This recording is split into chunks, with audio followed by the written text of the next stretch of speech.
Hello brilliants. अभी हम करने जा रहे हैं सिक्स्थ क्लास के लिए NCERT math chapter number 10 mensuration try these करेंगे हम पेज नंबर 217 का। यहाँ इस ट्राई दीज में क्या आपको गिवन है, क्या निकालना है वो देखते हैं और समझते हैं। Find the area of the floor of your classroom. आपको अपने क्लासरूम का के जो आंगन है उसका एरिया निकालना है। उसके लिए आपको चाहिए होगा फ्लोर की लेंथ और फ्लोर की जो ब्रेथ है वो।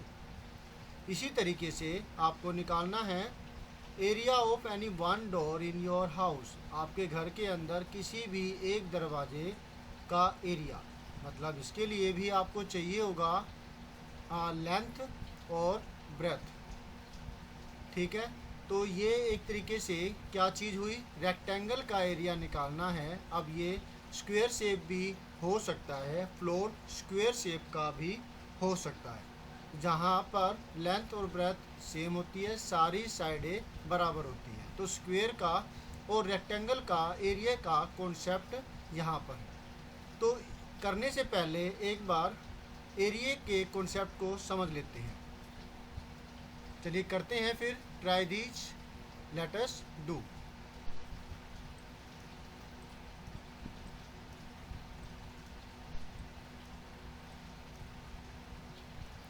जैसे कि ये एक रेक्टेंगल हो गया, ओके, और जिसके अंदर ये है लेंथ, ये हो गई, या फिर हम इसको ले लेते हैं कि ये भी इसकी लेंथ होगी, और ये है इसकी ब्रेथ, दिस वन, या फिर ये कह लीजिए ये भी इसकी ब्रेथ ही होगी।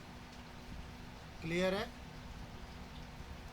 लेंथ ब्रेथ, जब आपके पास लेंथ और ब्रेथ होगा तो ही आप इसका एरिया निकाल सकते हैं।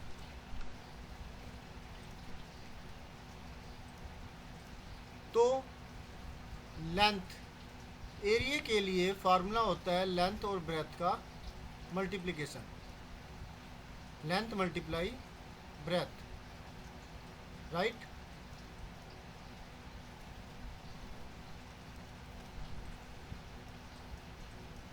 इन दोनों का प्रोडक्ट ही एरिया होगा।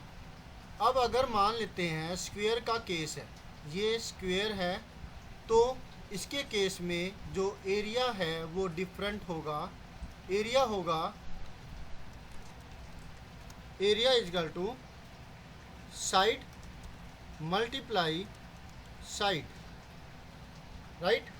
और जो रेक्टेंगल का जो एरिया था जो आपने यहाँ देखा वो होगा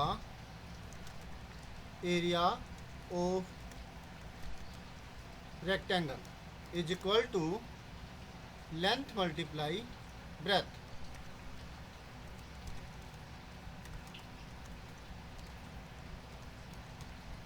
ओके, तो यही कॉन्सेप्ट है यहाँ पर जो आपको अच्छे से समझना होगा। तो अब मान लेते हैं कि जो ये फ्लोर है, ये फ्लोर हो गया आपकी क्लासरूम का, जिसकी लेंथ और ब्रेथ आपको गिवन है। तो एक बार के लिए हम यहाँ पर इसकी लेंथ को मान लेते हैं कि ये 6 मीटर है।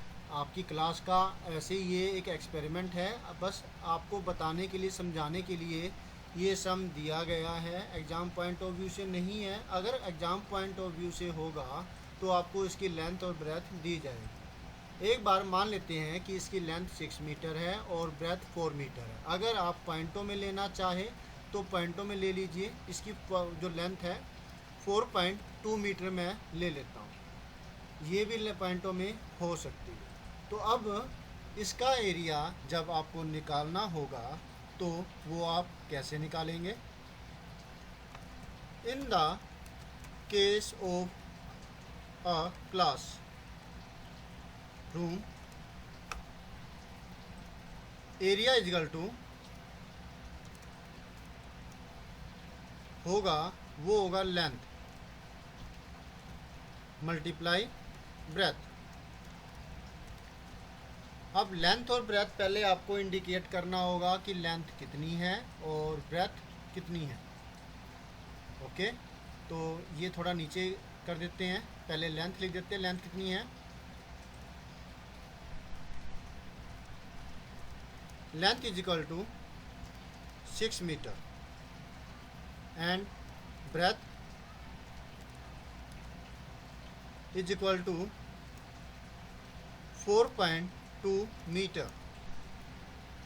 अब एरिया है वो किसके बराबर होगा, इसको मल्टीप्लाई करेंगे और हमारा एरिया आ जाएगा।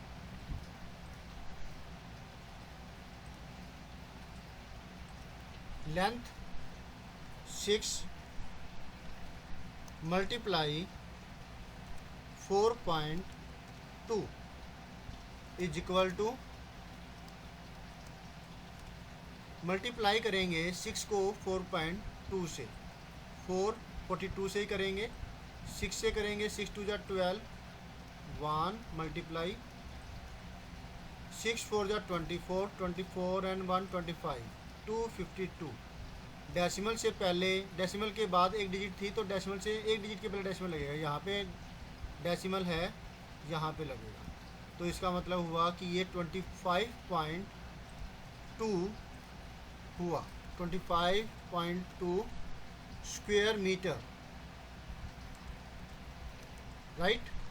ये एरिया आ जाता है आपके क्लासरूम के फ्लोर का एरिया। ठीक है, क्लियर हो गया होगा आपको। तो वो हमने यहाँ पर सॉल्व कर दिया इन the case of classroom, classroom floor. Okay, अब डोर की बारी। ये सॉल्यूशन नंबर 1 हुआ, सॉल्यूशन नंबर 2 अब करते हैं।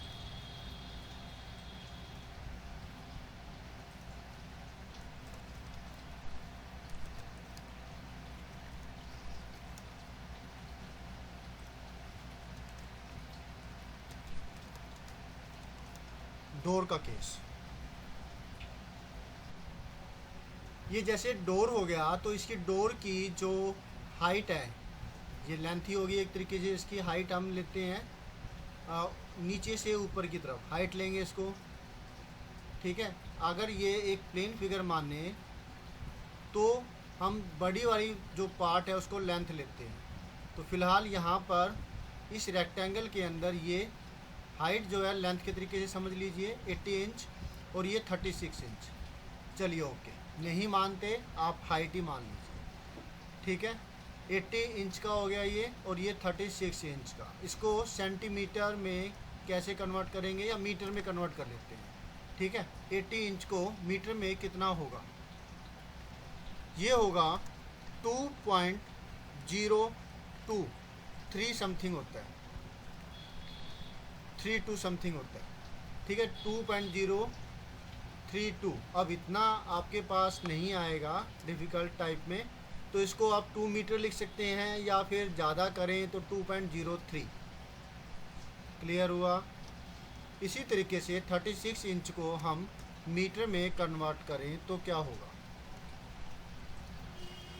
ये होगा 0.9144। आप गूगल यहाँ पे गूगल क्रोम को खोल करके conversion from inch to metre करके भी इसको निकाल सकते हो। ये एग्ज़ाम पॉइंट ऑफ व्यू से नहीं है कि इंच से मीटर या सेंटीमीटर में कितनी वैल्यू होती है। क्लियर है, तो लगभग 1 मीटर के बराबर होता है इतना। तो 0.9 कर दिया, 0.9 मीटर। ठीक है, इसको एक डिजिट के अंदर दिखा दिया। अगर एक डिजिट और दिखाना चाहें तो वो दिखा दीजिए, 0.91 मीटर। ओके, अब इसका एरिया निकालना है। तो area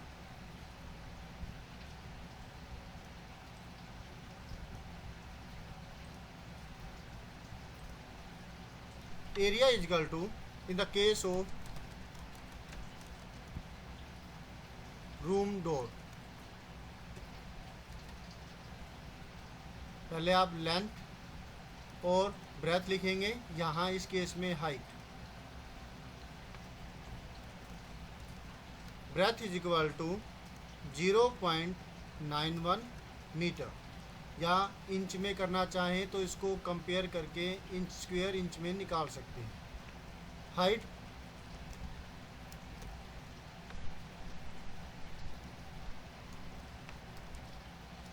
is equal to 0.91, breadth तो इतनी होगी थी, हाइट 2.03 मीटर है। ठीक है। अब एरिया इज इक्वल टू होगा ब्रेथ मल्टीप्लाई में height, B multiply height is equal to 0.91 multiply 2.03। क्या वैल्यू आएगी जब इसको मल्टीप्लाई करेंगे? 203 लिखेंगे पहले, इसको मल्टीप्लाई करना हमें 91 से। ठीक है।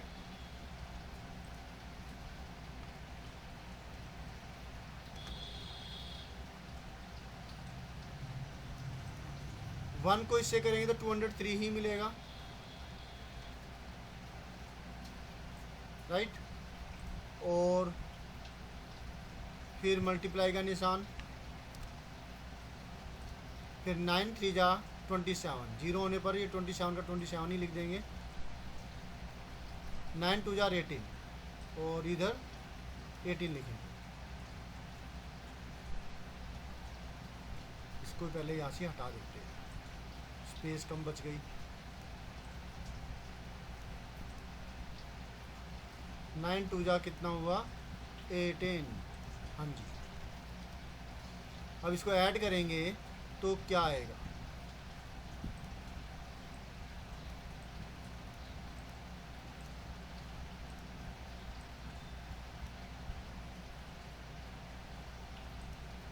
थ्री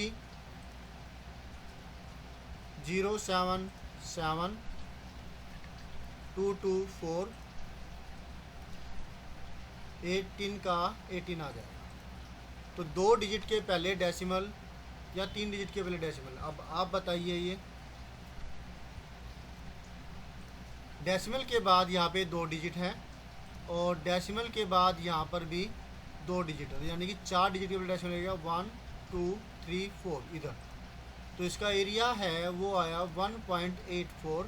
राउंड ऑफ कर देंगे इसको 2 डिजिट तक, तो 7 की वजह से ये एक बढ़ जाएगा, 1.85 आ जाएगा। 1.85 स्क्वायर मीटर। क्लियर हुआ आपको ये sum? Very good. Hope so ये आपको अच्छे से समझ में आ गया होगा। ऐसे ही आपको कुछ और कोई भी ऐसे सम मिले तो आप उसको सॉल्व बड़ी आसानी से कर सकते हैं, राइट? एम आई राइट? कर सकते हैं ना? हाँ, इसी के साथ कंपेयर करके आप उसका आंसर लिख सकते हैं, आंसर निकाल सकते हैं। तो ये रहा आपका आंसर नंबर 2। ये डोर का है और ये है क्लासरूम के फ्लोर का। और कुछ भी आपको मिल जाए आप घबराइएगा नहीं, सिर्फ आपको फार्मूला लगाना है, वैल्यू की कैलकुलेशन करनी है, तरीके से लिखना है और सॉल्यूशन आपके पास होगा। First part, this one, second part. Always have a great time. Bye. मिलते हैं नेक्स्ट वीडियो में। अगर इसका कोई और ट्राई दीज है तो फिर हम वो करेंगे।